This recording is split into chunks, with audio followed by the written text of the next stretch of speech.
In this episode, we're parading pure passion, power, and performance with 5 rapid rides that house something special under the hood.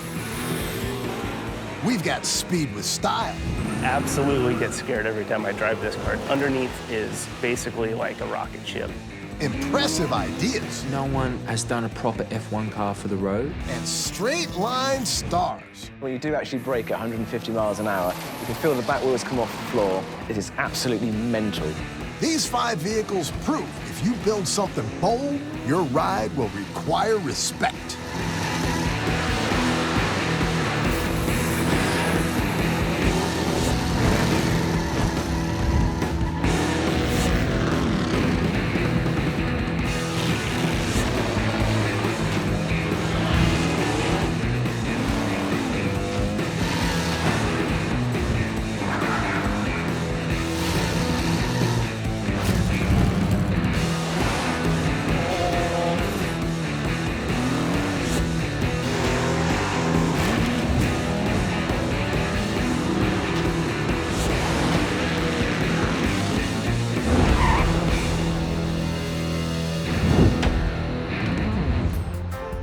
The VW Beetle is one of the most iconic and popular cars ever made. There are millions of them all over the world, but none look or drive like this one.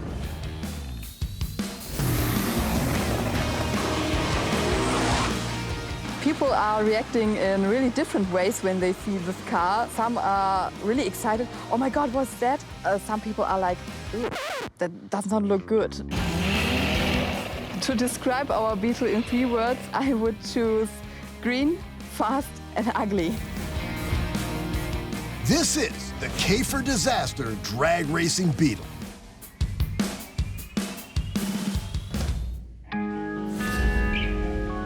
Jackie Rappold and her partner Arndt discovered their ugly duckling in an unlikely place. It's a really funny story where this car came from. Arndt found it as a decoration in a pond. The only things left from the original Beetle is the body and the doors. Arndt thinks it's really funny to shock some people how fast you can go with a car that looks like this one. The fastest run we had so far has been 8.8 seconds at the quarter mile. People are often really surprised when they hear that we have a Beetle that can go so fast. This mean green speed machine started out as a humble 1968 Beetle. They added a 3.2-liter, 4-cylinder, air-cooled engine which produces a massive 1,400 horsepower. To turn that power into speed on the track, there's a pair of 29-inch slicks at the rear. Man, this love bug is on steroids. I really love the sound of flat-4 engines, and that's why I love Volkswagen so much. It's really important for me to keep this old technology alive. This engine runs on methanol because it has a really, really big combustion energy, and it's perfect for running a big boost in combination with a really hard ignition. When this engine is working properly, it's the most powerful air-cooled flat-4 engine in Europe. I would like to show you the engine. It's our 3.2-liter powder engine. We have 4 separate ignition coils for each cylinder, the fuel pump and the oil pump here, and you can see our big turbocharger, and of course our parachute. It's one of the most important safety features. We use it as a second brake on the one hand, and on the other hand here for stabilization. In case that you have a really wild run and your car goes to the left side or to the right side, you pull out the chute and it pulls you back on a straight line so that you do not go directly into the wall or your competitor. I've been the car's mechanic since 2018. I really love to create something with my own hands and to see a result of what I did an hour or maybe a few days ago. This ride is made out of a lot of steel fiberglass, and we put a lot of heart and soul into it. These old Volkswagen are part of the German history. Everybody knows these cars, and everybody's smiling when he sees an old air-cooled Beetle. These cars are literally spreading happiness. This beast really puts smiles on faces when it's at the racetrack. About drag racing, I really love that it's the fastest motorsport in the world, that you have no second chances. Racing with this car has been really successful. Arndt has been a couple of times the German champion in Supercomp, and he's won a lot of races. When it all comes together, man, what a feeling.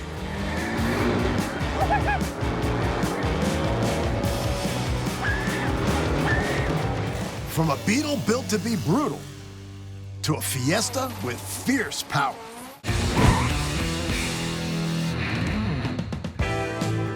This next little ride is UK's best-selling car ever, with over 4 million sold. When I actually bought the car, I wanted it as my daily driver because I loved it.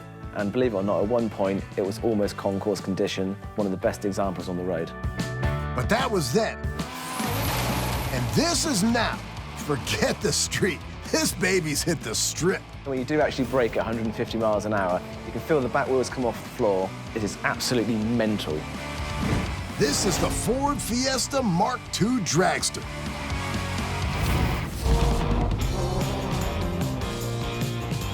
I've had the car 14 years, but I think its drag life of the car has been about 5 years, with the last 3 years being the most effort and actually the best results coming from it. When the idea came around to use the Fiesta as a drag car, the initial reaction was that I'm a fool because there's no parts for it, but that really just spurred on the engineering side of things and made it more of a challenge, really, because no one's done it yet. I've had a few purists which had a crossword to say about cutting up the car, but at the end of the day, it's really fast and I don't care. At the age of 9, Phil fell in love with Fiestas. Now he's combined that passion with his flair for engineering to create a crazy fast Ford.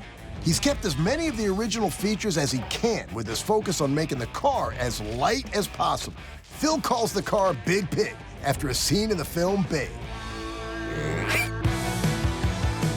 So the main components of the Fiesta is still its original Fiesta shell. We've added a roll cage, better suspension, better engine, better gearbox.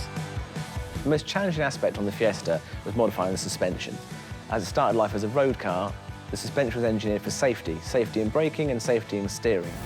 I needed it to launch as hard as possible, and that meant engineering out all the anti-dive characteristics which make it a safe handling road car. The engine is a 2-litre Zetec 4-cylinder, and it's currently producing 820 horsepower. I've made my own custom external oil pump setup to allow for higher revs. These are 26-inch by 10-inch Mickey Thompson tyres.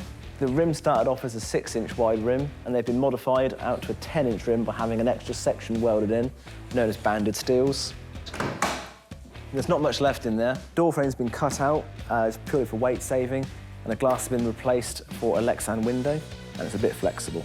My dashboard consists of 3 things: a shift light, a knock light, and a calibration switch, which I can switch from burnout mode into race mode. Dude, Big Pig may be basic, but it burns up the track. So honestly, the fastest I've ever been in a car is the Fiesta, and that's 159.7.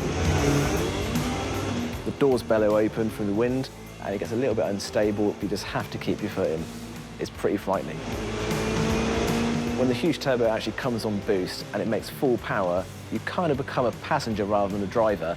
So it's a case of just keeping your foot in and hoping for the best. My first emotion is just relief that I haven't died on that run. Phil's not going to allow a few nerves to stop him from going faster. So because I'm really interested in the science of drag racing and trying to get the car as fast as possible, I wired in a G-force meter. When you finally pull the parachute, you've actually almost got to 2 Gs. So the thing with G-force is, it's like your body weight. So my whole body becomes 180 kilos being forced forward. The current world record for a front-wheel drive Ford is 8.87 seconds. With my little car doing 9.1, I'm pretty close, and I reckon with a few more mods, I can definitely beat that record. I'm now one of the fastest cars in the UK. Generally, people are a little bit worried when I turn up to races. From a hatchback in a hurry to a racer riding the roads. Taking a car that just exists in your head and making it real, well, that takes a certain form of genius. I really wanted to push the boundaries of what you could make for a street car. And a lot of nerve, brother. No one has done a proper F1 car for the road. I wanted to sort of try and give my take on that. It's truly a one-off. This is the street-legal Formula One car. I have a huge passion for F1. Sadly, I was never good enough to be able to race them, so I sort of made my own. I remember we were in Ireland at my sister's wedding. We were in this pub, and I said, let's do like a street legal F1 car. So we literally drew it on a napkin. But then from there, you've got to figure out how to actually make this thing function. First up, Zach focused on sourcing the perfect engine. He wanted something with mind-blowing performance, but it needed to be completely street legal. Settling on the Ferrari V12, he had to fabricate a chassis strong enough to support it. Work then started on getting the aerodynamics and the looks just right. The car took about 5 years to build from first sketch to where you see it now. Huge amount of trial and error. If we were to start again, we could do it in probably a year. It took a while just to get everything down. So yeah, 5 years. I'm starting to get a few greys in the beard. Didn't have them when we started. Nothing wrong with a little gray in the beard, dude. I think we need to start with the engine, the heart of the car, and in my opinion, it's the best sounding engine in production today. At the end of the day, it's a street car, so we've had to make some things practical. We've got adjustable suspension so you can get over speed bumps, a few little creature comforts, somewhere to put your phone and listen to some audio. A lot of the time, these big manufacturers will make these vehicles and they're not the ones that have to work on them, so it's really difficult to get to an oil filter, to change something simple like a $2 part, and it costs you a fortune. So we've made this very easy to work on. Not gonna, bloody knuckles at the end of the day and a huge bill for someone. It would be nice to run a real F1 tyre, but obviously you can't get it street registered. And I went with the widest tyre you could get. They actually run these on the Bugatti Veyron, so we know the performance is there. It's a single-seater, so you're actually in the middle of the car, and you can actually see your front tyres and place them exactly where they are on the road. And the performance is just going to be mind-blowing. And you're going to hear the sound of the V12 right behind your ears. The first time the car got shown to the public was in Monaco, so it was like the ultimate dream unveil. The reaction was amazing. It took a couple of days for people to catch on to what actually the car was. Everyone thought it was just a concept F1 car for the new season. So already we'd done our job, but then people started to realise what this was, and you could drive it on the road, and it was very exciting. We were sort of the centre of attention in Monaco, which is crazy to say. A car of this class must attract some interesting buyers. Let's just say someone from a royal family is really interested in it. No surprise there, brother. This ride is fit for a king. There's a lot of hours and there's big outlay and there's big risk, but if you're passionate about it, it's easy. It doesn't feel like a job. We're at the stage now where we're in the ballpark with the best cars in the world. Really, it was just about evolving and pushing the boundaries.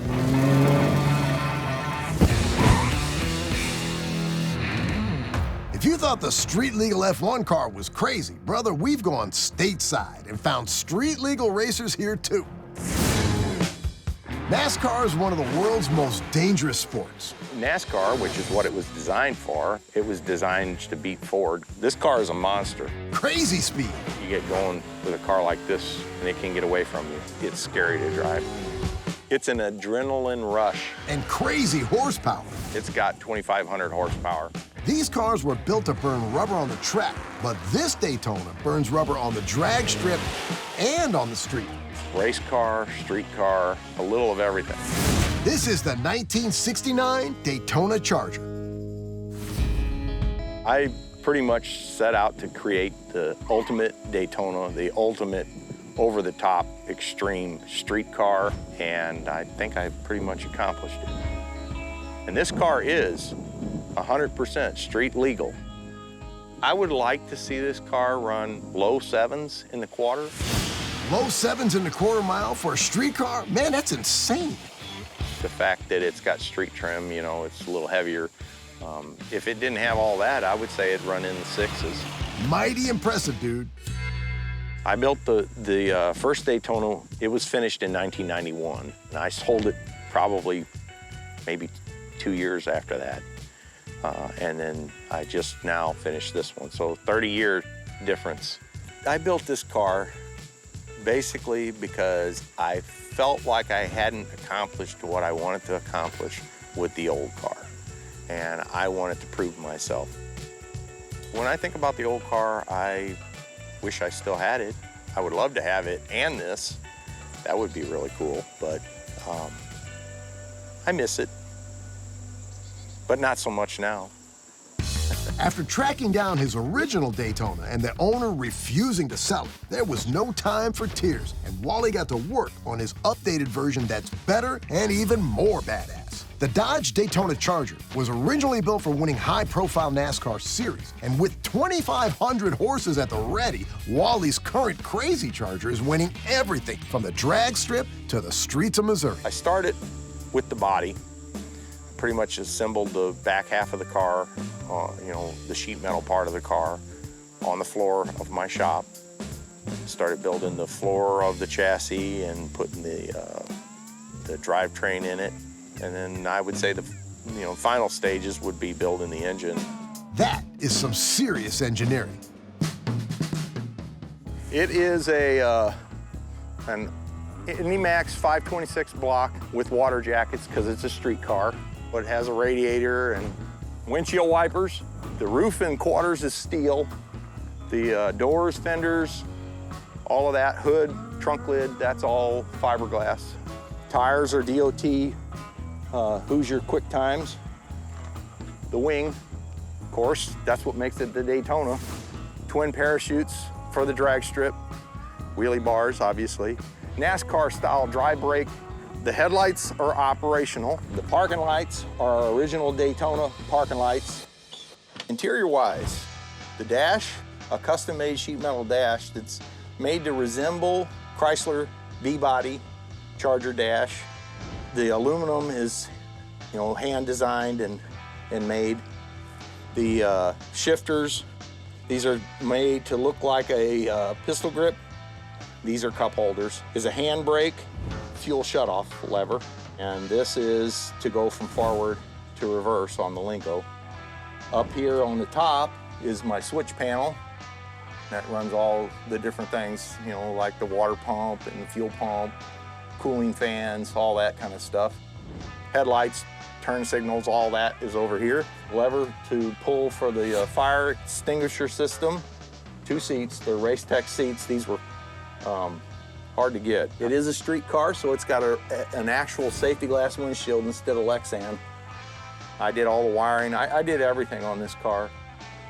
Pretty much everything you see, I did it. This is nothing like driving a normal car. A normal car, you get in it, you push the gas pedal, and you turn the stereo on and just cruise in it. There's no stereo in this car. Guess you'll have to make do with the sound of burning rubber, man. I'm down with it. This may not be the fastest car I've ever driven, but it is the quickest. That's 2 different things. Fast is top speed. Quick is how quick can you get there. It would definitely fit in at the racetrack. The amount of attention that this car draws. Seems like everyone is a fan of this ride. And this car is 100% street legal. Feels awesome that I built this. Just the feeling of knowing that you created it and to get the compliments and things that I've got with this. It's unbelievable. From a deadly quick Daytona to a ride that's ballistically bold. Our final ride may look like a classic you'd take for a sweet morning cruise. It looks like maybe it could be your granddad's car. But this baby has other ideas. Because under its sleek 60s exterior, there's a fighter ready to smack you in the mouth. When you push the loud pedal, it's 2021 and maybe then some. This is the Ballistic Corvette.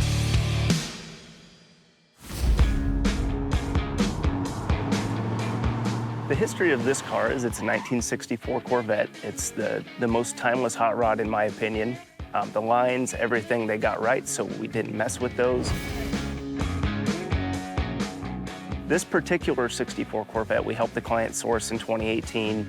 It started out as kind of a reincarnation of a previous hot rod that he had. So this is that, with a whole lot of badass mixed in. Kyle Kuhnhausen was crowned SEMA's top young gun builder in 2018. And his ballistic beige Corvette found success there in 2020. This baby oozes 60s class on the outside, but has all the performance power of a race car under the hood. On the exterior, it's not overdone. Really nicely done. The body lines are crisp, the paint's perfect. We have gigantic front tires on it. The Michelin rubber is 295 up front, which is like, underneath is basically like a rocket ship. Hold tight. When the Corvette's firing, you're going to be smiling.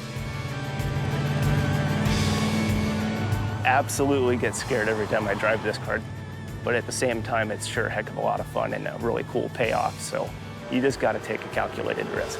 They're no fun just sitting in the garage. Between 2018 and 2020, I've got 3,000 labor hours in this, countless hours in the body department, just 60 hours in the bumpers alone to make them fit perfect. It's got a big chunk of me in it, so that's kind of why I love the car so much.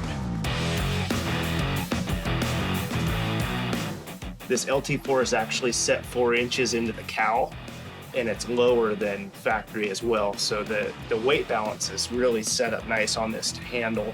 My carbon fiber exterior gauges, things that I want to monitor, some prototype stuff. I've got the DEI Gold Reflective Shield on here just to keep some of that heat off the fiberglass, operating on a gas strut instead of the old clicker. Sitting in here, it's all C2 Corvette. It's all as charming as a factory one, but everything in this area, it's not at all. Things like this stereo face, I've actually 3D printed a bunch of pieces to hold it all together so that we can have business cards.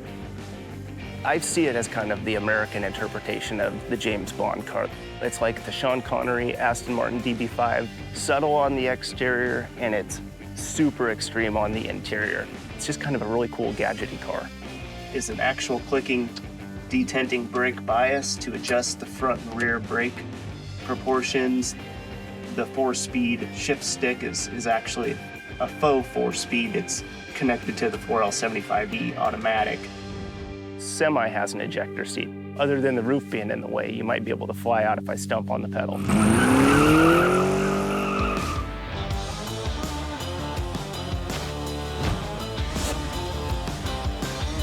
5 ridiculous rides that show power and performance is not always just about speed. These babies will lure you in, shake you up, and spit you out at the end, man. We'll see you next time right here on Ultimate Rides.